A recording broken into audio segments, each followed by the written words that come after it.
Welcome to my YouTube channel guys. నా పేరు ఉమేష్ అండి.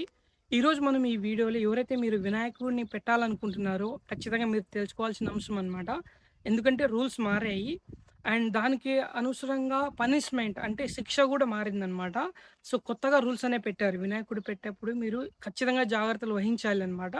సో ఎవరైతే కొత్తగా మన ఛానల్ విజిట్ చేశారో దయచేసి వీడియో లైక్ చేయండి అండ్ సబ్స్క్రైబ్ చేయండి. ఈ కొత్త రూల్స్ మీకు నచ్చాయా లేదనేది కామెంట్లో మీరు ఖచ్చితంగా తెలియచేయండి. దాని గురించి కూడా నేను వీడియో తీస్తాను. మీ కామెంట్ చదివి మీ కామెంట్కి రిప్లై చేస్తూ ఖచ్చితంగా వీడియో తీస్తాను అనమాట. Let's start the video. Hindu కమ్యూనిటీకి చెందిన ఒక బీజేపీ లీడర్ అనమాట. అతను హైకోర్టుకి లెటర్ ఇవ్వడం అయితే జరిగిందనమాట. ఆ లెటర్లో ఏం రాసిందంటే మన ఏపీలో అనమాట, మన రాష్ట్రంలో మనం వినాయక చవితి చేసుకున్నప్పుడు పాటలు అనేవి సరిగ్గా వేయడం లేదనమాట. ఊ అంటావా మామ, ఊహు అంటావా, ఆకలిస్తే అన్నం పెడతా, ఆల్సొస్తే ఆయిల్ వేస్తా, ఇప్పటికింకా నా వయసు ఇలాంటి పాటలు ఎవరైతే ప్లే చేస్తున్నారో చేసే వాళ్ళ మీద చర్యలు తీసుకోవాలి. ఎందుకంటే మా హిందూ యొక్క మనోభావాలు దెబ్బతింటున్నాయి అండ్ మన హిందూ దేవుని మీద ఎటువంటి గౌరవం లేకుండా ఇలాంటి డబుల్ మీనింగ్ పాటలు పెడుతున్నారు. సో వీటికి మీరు యాక్షన్ తీసుకోవాలి, ఖచ్చితంగా చర్యలు తీసుకోవాలనేది నోటీస్లో అయితే రాయబడిందనమాట. సో ఒకవేళ హైకోర్టు వీటిని యాక్సెప్ట్ చేస్తే, వీళ్ళు ఇచ్చిన లెటర్ని ఓకే చేస్తే, సో రూల్స్ ఏముంటాయి, పనిష్మెంట్ ఏముంటుందంటే రూల్స్ వచ్చి మీరు ఖచ్చితంగా భక్తి పాటలే పెట్టాలన్నమాట. అండ్ మ్యాక్సిమం వాల్యూమ్ అనేది వాళ్ళే డెసిమల్లో ఇస్తారనమాట. ఆ మ్యాక్సిమం వాల్యూమ్ మీరు ఖచ్చితంగా పాటించాలి.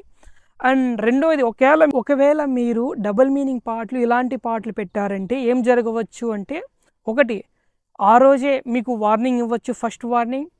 ఓకే. అండ్ రెండో తిరుగున మీరు ఇట్లా రిపీట్ చేశారంటే ఖచ్చితంగా ఆ రోజే మీ వినాయకుడిని మొత్తం తీసుకొని వాళ్ళ అధీనంలో పెట్టుకోవచ్చు అనమాట. అండ్ మూడో తిరుగున మీరు ఈ విధంగా చేశారు, లేదంటే ఫస్ట్ టైమే వాళ్ళు యాక్షన్ తీసుకోవచ్చు అనమాట. మీ విగ్రహాన్ని ఆ రోజే మీరు నిమజ్జనం చేయాలి అని కానీ చెప్పొచ్చు అనమాట. ఎందుకంటే ఈ మూడు అయితే జరగచ్చు అనమాట. ఎందుకంటే ఈసారి వాళ్ళు సీరియస్ యాక్షన్ తీసుకుంటున్నారు. ఎందుకంటే హిందూ కమ్యూనిటీ ఏదైతే ఉందో వాళ్ళు ఖచ్చితంగా దీని మీద యాక్షన్ తీసుకోవాలి. ఎందుకంటే వీళ్ళు పెట్టే పాటలకి మా మనోభావాలు దెబ్బతింటున్నాయి అనే రకంగా అయితే వీళ్ళు లెటర్ ఇవ్వడం అయితే జరిగింది. సో మోస్ట్లీ ఈ మంత్ ఎండింగ్ లోపల దీని రిజల్ట్ వస్తుంది అనమాట. కోర్టు యొక్క తీర్పు వస్తుంది. సో అది కూడా నేను వీడియో పెడతాను అనమాట. ఒకవేళ దీన్ని కొట్టేశారు అంటే హైకోర్టు, ఖచ్చితంగా వీళ్ళే బరిలో దిగి దీని మీద యాక్షన్ తీసుకోవడం అయితే జరుగుతుంది. సో ఈసారి వినాయకులు ఎవరైతే పెడుతున్నారో ఖచ్చితంగా ఈ జాగ్రత్తలు వహించండి. దేవుని పాటలే పెట్టండి, వేరే డబుల్ మీనింగ్ పాటలు అయితే పెట్టదండి దయచేసి. సో వీళ్ళు ఇచ్చిన లెటర్కి ఈ మంత్ ఎండింగ్ లోపల వచ్చి రెస్పాండ్ అయితే రావచ్చు అనుకుంటా. ఎందుకంటే నెక్స్ట్ మంత్ మనకు వినాయక చవితి కాబట్టి ఈ మంత్లోనే మనకు రిజల్ట్ అనేది, ఈ మంత్లోనే మనకు వాళ్ళ యొక్క రెస్పాండ్ అనేది వస్తుందన్నమాట. సో మీరు కానీ వినాయకులు పెడుతున్నారంటే దయచేసి ఆలోచించి ఈ నిర్ణయం అనేది తీసుకోండి అనమాట. అంటే పాటలు పెట్టడమైనా సరే, ఎక్కువ సౌండ్ పొల్యూషన్ చేయడమైనా సరే, ఇవన్నీ దృష్టిలో పెట్టుకొని మీరు వినాయకుని పెట్టుకొని ఎంజాయ్ చేయండి అనమాట. ఎందుకంటే వినాయకుల పండుగ అంటేనే మనకు అదొక ఉత్సాహం అనమాట. ఎందుకంటే ఈ వినాయక చవితి అనేది కులం మతం భేదం ఏది ఉండదు అనమాట. ప్రతి ఒక్కరు హిందూ, క్రిస్టియన్, ముస్లిం ప్రతి ఒక్కరు కలిసి చేసుకున్న పండుగనే ఈ వినాయక చవితి అనమాట. ఎందుకంటే అందరూ అంత ఇన్వాల్వ్ అయిపోతాం అనమాట. సో ఈ వీడియోని మీ ఫ్రెండ్స్ అండ్ ఎవరైతే వినాయకులు పెడుతున్నారో వాళ్ళకి షేర్ చేయండి.